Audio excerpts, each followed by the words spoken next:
I'd venture to say that you've probably never met anyone quite like Sebastian Rich, a man who calls himself a photographer of war and occasionally peace. For the past 40 years or so, Sebastian has covered every war, conflict, and national disaster around the world. He has been in the process, shot 3 times, kidnapped, and mock executed. But it's not just the photographs and the video that he's taken during these years of combat that sets him apart. It's also the way he captures the resilience of the people caught up in these tragedies. Not only the resilience, but the dignity, and I even would say the joy, even when faced with unbearable brutality. For the past 15 years or so, Sebastian has been working for NGOs like UNICEF, UNHCR, Save the Children, and Doctors Without Borders, covering the catastrophic global refugee crisis. And I am absolutely thrilled to welcome my dear friend and former colleague, Sebastian Rich, to share his work and his wisdom with us. Hello, Seb. Well, hello, Karen. That's something to live up to. Yeah, I'm not quite sure I can live up to it, but thank you very much. Okay. Now, listen, I want, there's a million things to talk to you about, but I want to have you give us a little bit of your backstory so people know how you got on your journey to where you are today.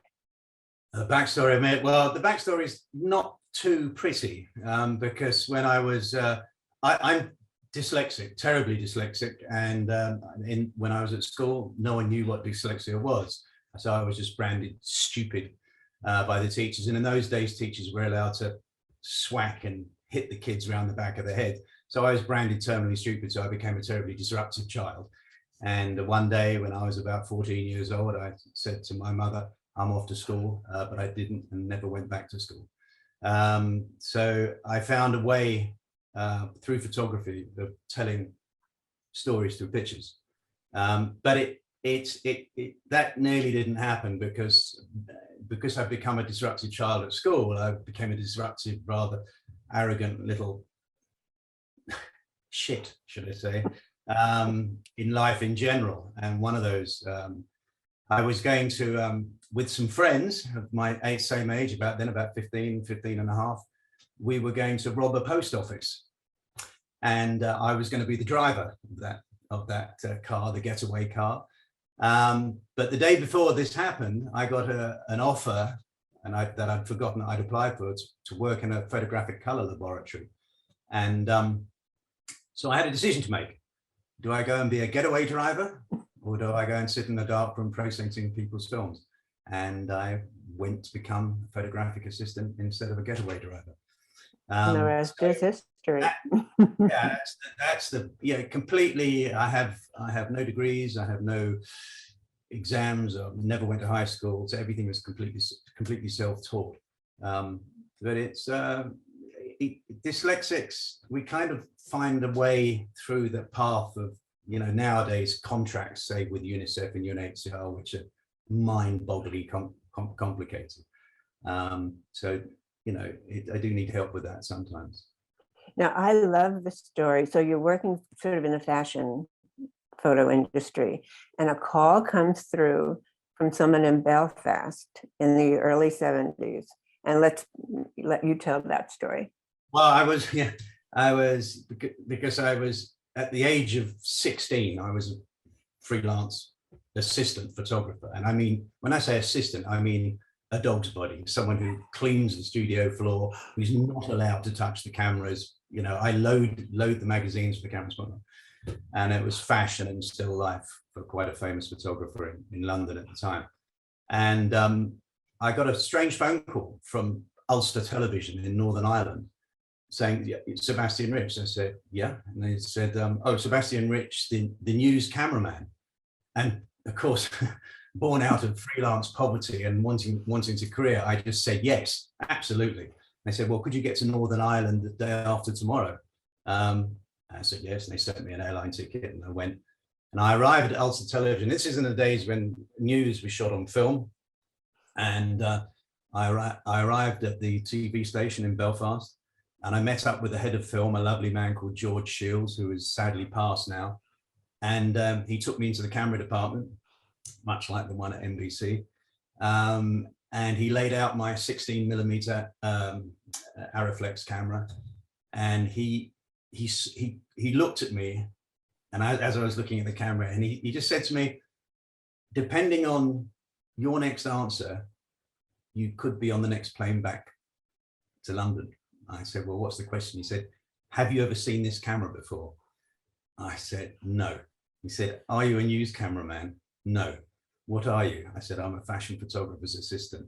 He said, right, best answer. So it's myself, a cameraman, and George, the head of film, as only the Irish can do. We went into the pub next door with the camera and some rolls of film, and over several pints of Guinness, I was taught how to use a film news camera. Then the next day in Belfast, with a hangover and with a camera I'd never used before, something like 26 bombs went off that day all over Belfast and Londonderry, and there were riots. And that was it. I didn't have time. I mean, obviously I knew things about how to get exposures and shutter speeds and so forth and so forth, but I didn't have time to worry that I didn't know this camera in and out. It just instinctively made it happen. But it was that I loved the immediacy of news, because with news, you're only as good as the last story. So you've got to try and do better all the time. So it really was, you know, to use a cliche, a baptism of fire, literally a baptism of fire. And then I guess you did pretty well because people saw what you did, and then you sort of became known for being able to. It was pure chance again, because I lived in Belfast for nearly 5 years. And so I covered everything from rather nasty bomb attacks and the aftermaths, and some of them I was there when the bombs went off, and the killings and the tar and feathering and the kneecappings, all of this went on. But there was one, I think it was 1977, and the Queen was visiting Coleraine University, and someone threw like a homemade grenade at the Queen's entourage. It wasn't that close to her, but I was the only cameraman who got the shot, just by not by talent, just by scratching my bum in the wrong place. You know, I got the picture, and ITN, Independent Television News in London, picked up the story, and a producer there asked who the cameraman was, and they contacted me and offered me a job in Independent Television News in London, which was a sister company to ABC News of America at the time. They shared images. Mm-hmm. So it went from there. And that's when you and I met, when I was the NBC News bureau chief in London. By that time, you had gone freelance, and you would do work for us and would do extraordinary work. But even then, even when you were doing the sort of bang bang combat stuff, you would always have your still camera, it seemed, with you. And not only would your video images capture with such empathy, not just the brutality of the combat, but what was happening to people, but you would also have your still camera with you. Talk us through how you evolved into really focusing on the lives of refugees. Well,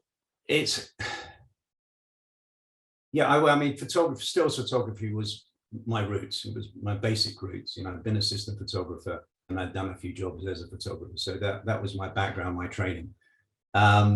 So out of instinct and habit, I always carried a stills camera even when I was shooting video.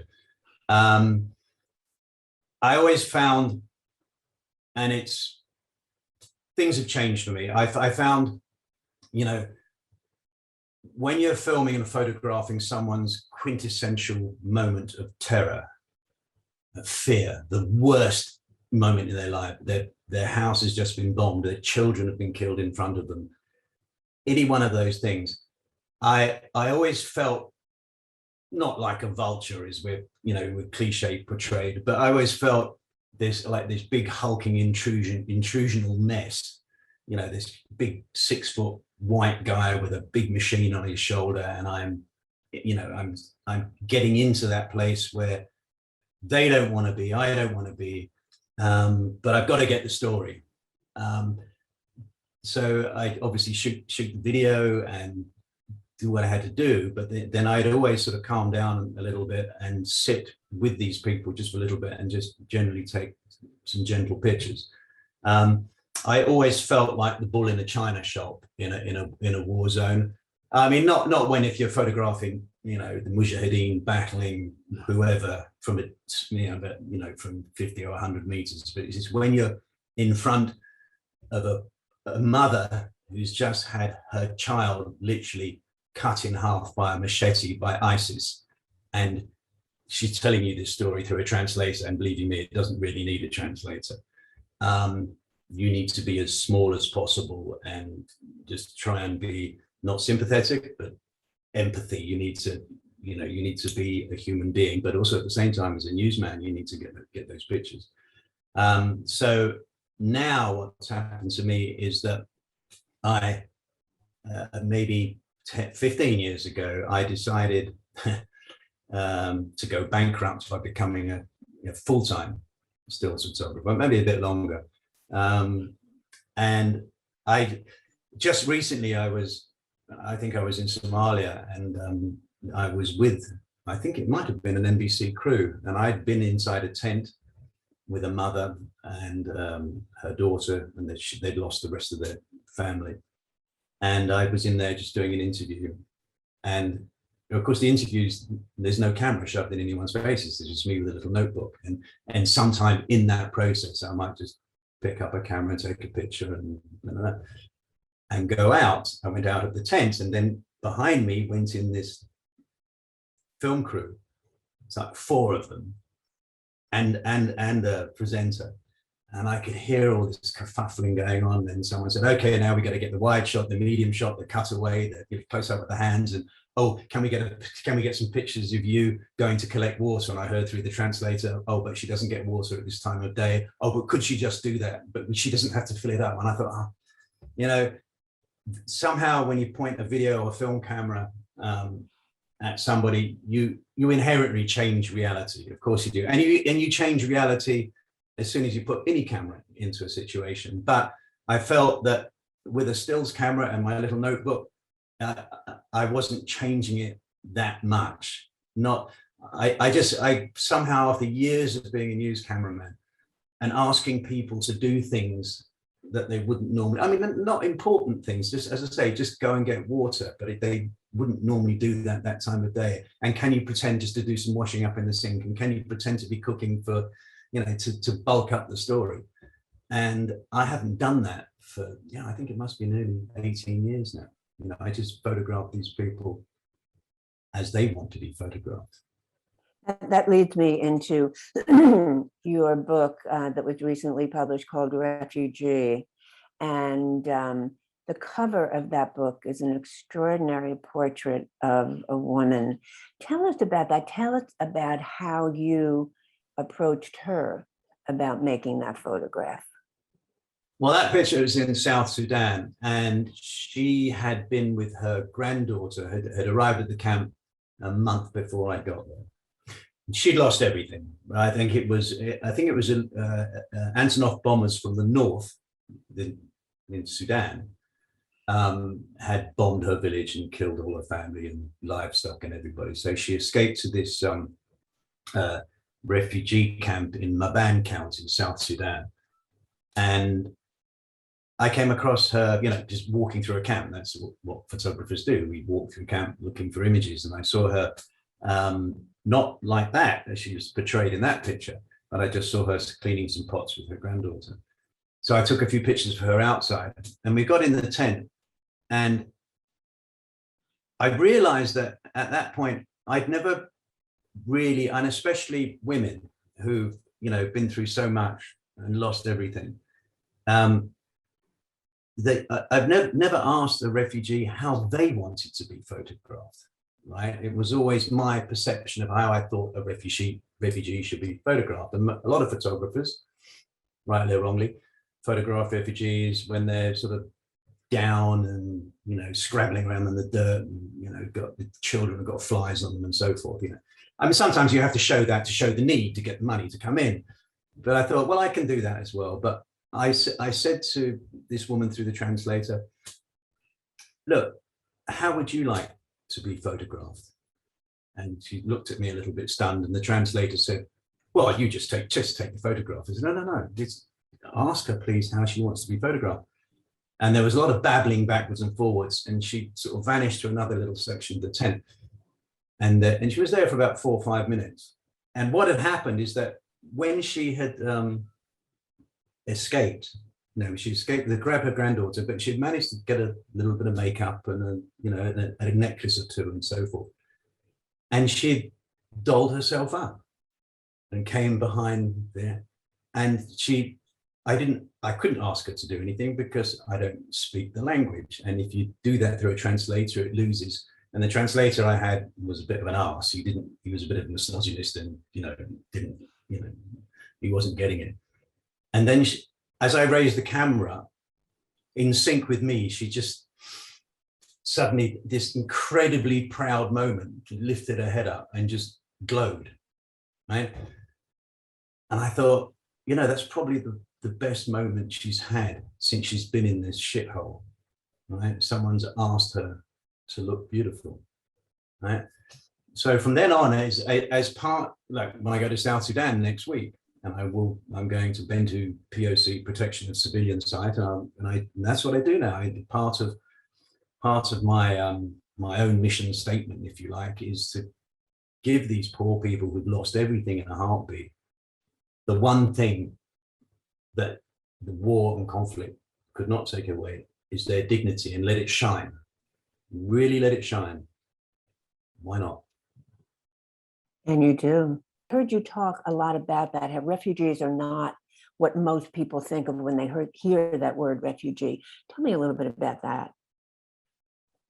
Well, yeah, the perception of refugees, especially back in the 60s, 70s, and early 80s, that stemmed from Africa, where a lot of refugees would be pastoralists, farmers and so forth, not necessarily, I stress, not necessarily educated, right?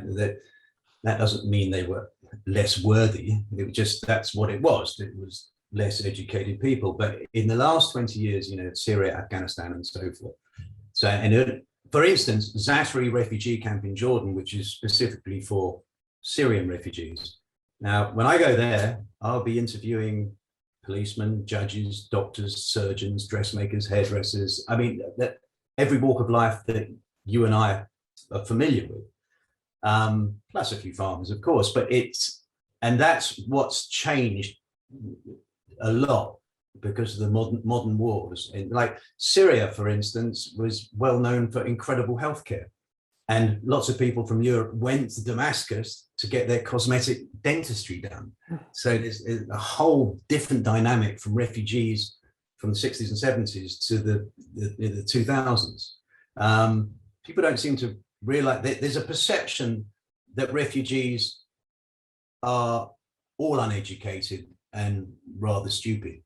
And I don't, and now, of course, with the likes of a certain orange president passed, refugees are branded, as suspicious, possibly terrorists, and people that, and they've become political pawns.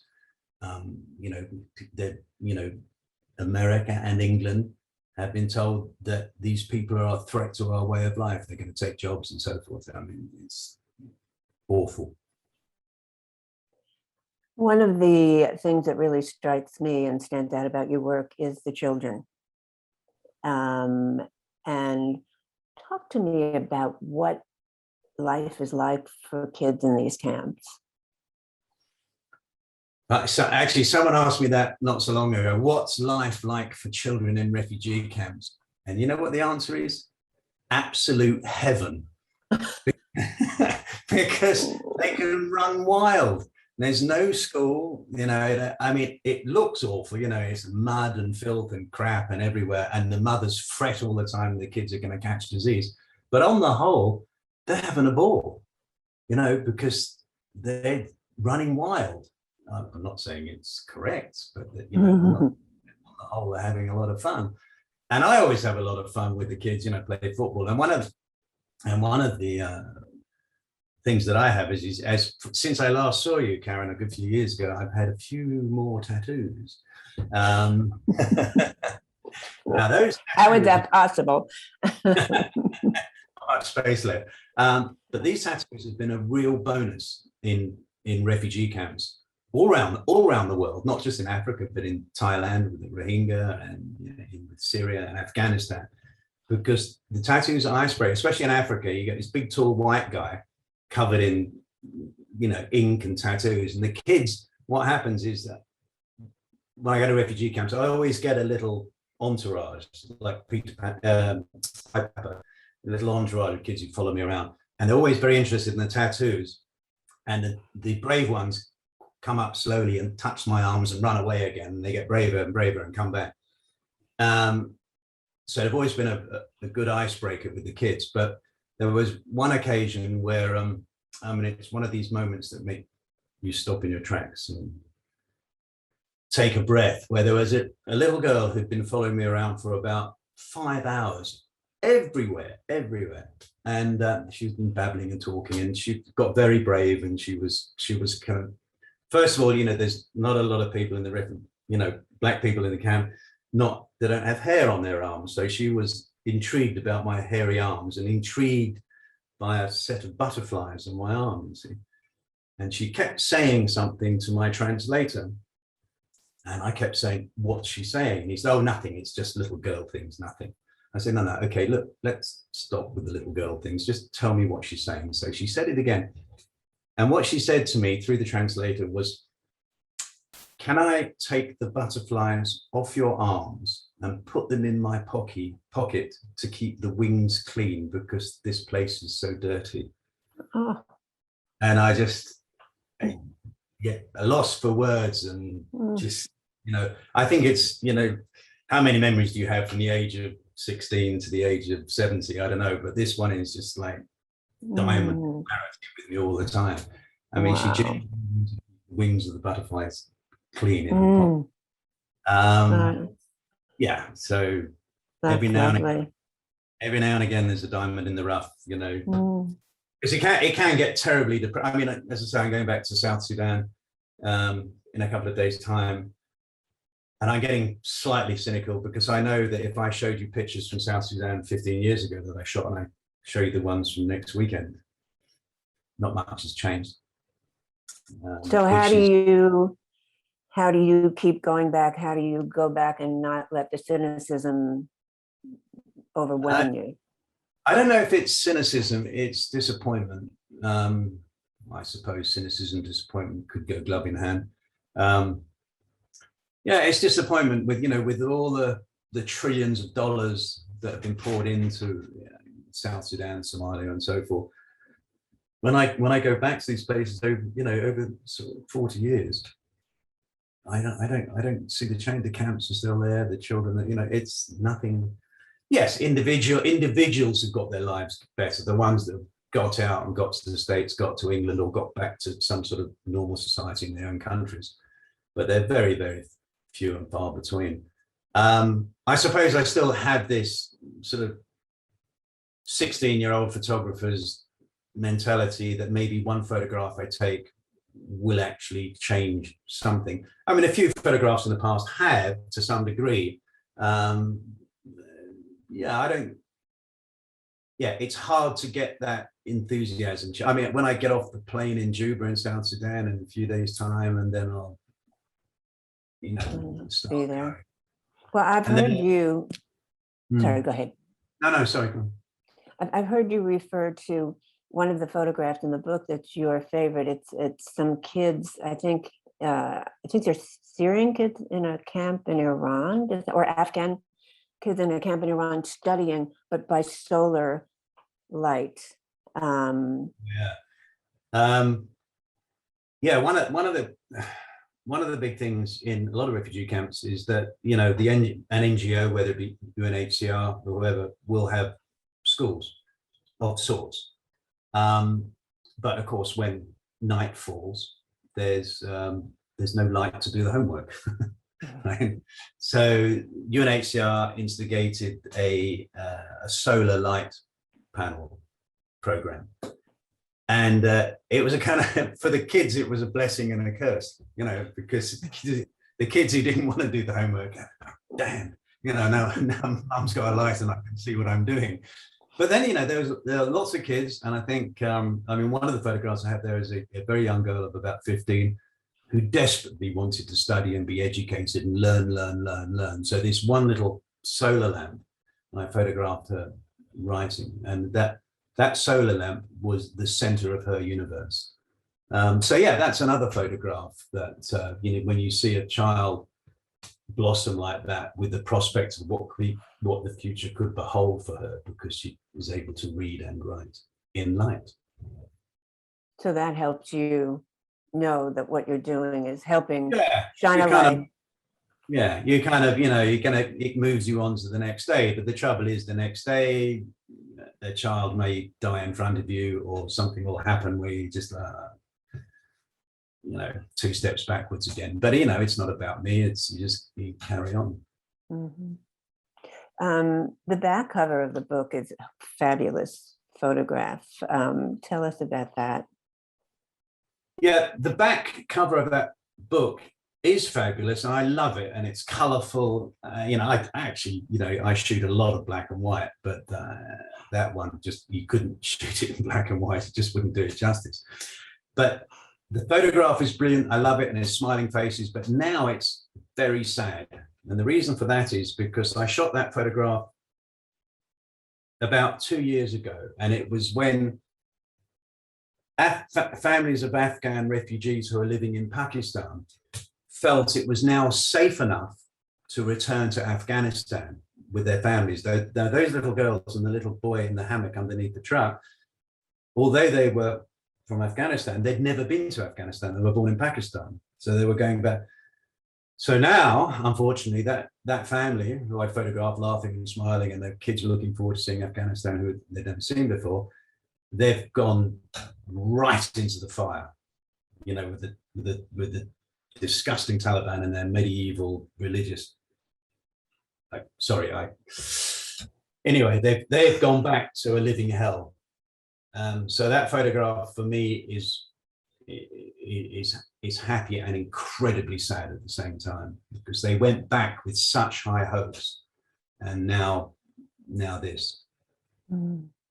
And it's one of the things I've heard you talk about your work is that you almost never see the subjects of these photographs that you do with refugees, because it's the nature of the beast. You just aren't going to see them again. And wouldn't it be amazing if there were a way you could find out whether these 2 little girls and the little baby underneath their feet are okay? It has happened a couple of times where I did a story called Born a Refugee, which is amazingly in the pediatric unit in Zatari camp in Jordan for Syrian refugees. A Muslim mother allowed me to photograph her giving birth, which is, I put in the request to the doctors at the hospital thinking, that's not going to happen. And it did. So that was the beginning of the story. His baby Ibrahim, born a refugee, and he's now 3 years old, and I've been back for his first birthday and his second birthday. Oh, wow. To follow up now, but that's quite an easy follow up, because they're not going anywhere. They're and there's no, as far as I know, there's not much likelihood of them returning to Syria anytime yet. But I have once or twice met people that I've photographed before. They usually recognize me before I recognize them. And I might do it this time. I'm going to Bentu protection of civilian sites in South Sudan, and I would imagine a lot of the same people are still there, displaced by conflict. It's one of the things, because news, that's one of the things I didn't like too much about the TV news coverage, is we very, very rarely went back and see how these people were getting on. And we did at times if it was an anniversary of something, but it had to have, as you well know, a peg to hang it on. You couldn't just go off and find people you'd photographed before. It's something that I'm always reminding, say, UNICEF and UNHCR. We go back to a certain camp. Let's I always take a few printouts of people that are there at the time and see if we can find them and see how they're doing now, if at all. And sometimes it's happy, but more often it's rather unhappy. Mm. Well, we plan on talking to you again after you've come back from this trip. So maybe you'll have some update for us on that. Before I let you go, I just want to, over your shoulder is a poster of a project you and I worked on together, which took you out of war, out of conflict, out of refugee camps to shoot dance, and we called it Bullets to Ballet. Tell us a little bit about that and what that's meant to you. Yeah, I mean, that was a lovely time, and I thank you very much still to this day for organizing all that, and that funny lecture at the Lincoln Center. The reason I started photographing dance is that there was a point, and it's a point that's happened at least every 10 years, where I don't want to photograph the worst that humankind can do to each other. So then I thought, well, what's the opposite to that? What's the best thing humans can do? And I thought about ballet, and I'd never photographed ballet before. I didn't know anything about it, but I rather liked the idea of going to photograph something that I knew nothing about. So I teamed up with Julio Boca. Julio Boca is the Argentine premier male ballet dancer, and he has a huge academy in Buenos Aires. And I asked him if I could come along to his studios to photograph rehearsals and classes. But in Argentina, this man in this dance academy is like the Royal Opera of London, and it's like the Bolshoi in Russia. So I was prepared to have this big bullshit story about that I was this really famous dance and ballet photographer. You've never heard of me because I come from England, and blah, blah, blah, blah, blah. And I thought, you know what, Sebastian, this is about the worst road you could ever go down. So I said to Julio, I'm a rather sort of burnt out war photographer. I don't really want to do it much more, and I know nothing about ballet, and I want to come and photograph your dancers. And it was the best thing I ever said. He said, yeah, sure. But it didn't start off too well, because as